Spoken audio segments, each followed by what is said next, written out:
ഈ മഴക്കാലത്ത് തണുത്തുറഞ്ഞു വരുന്ന കുട്ടികൾക്ക് വൈകുന്നേരം നല്ല ചൂടോടെ ഒരു പായസം ഉണ്ടാക്കി കൊടുത്താലോ, അതും വളരെ പെട്ടെന്ന്. അതിനായിട്ട് ഞാൻ 1 കപ്പ് പച്ചരിയിൽ 3 കപ്പ് വെള്ളം ഒഴിച്ചിട്ട് 2 വിസിൽ അടിക്കുന്നത് വരെ വേവിക്കുന്നുണ്ട്. അവയെല്ലാം പോയതിനു ശേഷം തുറന്നു നോക്കുമ്പോൾ കറക്റ്റ് പാകമായിരിക്കും. ചോറിൽ വെള്ളം ഒട്ടും കാണില്ല. അപ്പോൾ ഈ സമയത്ത് ഞാൻ പാൽ ഒഴിച്ചു കൊടുക്കുന്നുണ്ട്.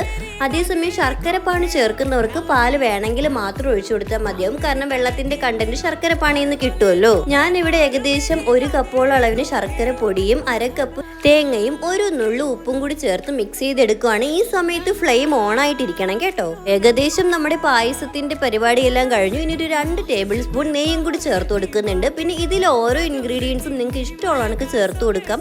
മധുരത്തിനനുസരിച്ച് ശർക്കര ചേർക്കാം, തേങ്ങ നിങ്ങൾക്ക് ഇഷ്ടമുള്ള പോലെ ചേർക്കാം. വേണമെങ്കിൽ ഏലക്ക പൊടിയും മുന്തിരിങ്ങയും കാഷ്യൂസും ഒക്കെ ചേർത്ത് കൊടുക്കാം. അപ്പോൾ വളരെ പെട്ടെന്ന് നല്ല ചൂടോടെ ഒരു ശർക്കര പായസം ഇവിടെ ഉണ്ടാക്കിയിട്ടുണ്ട്. എല്ലാവരും ഒന്ന് ട്രൈ ചെയ്ത് നോക്കുക. ബൈ.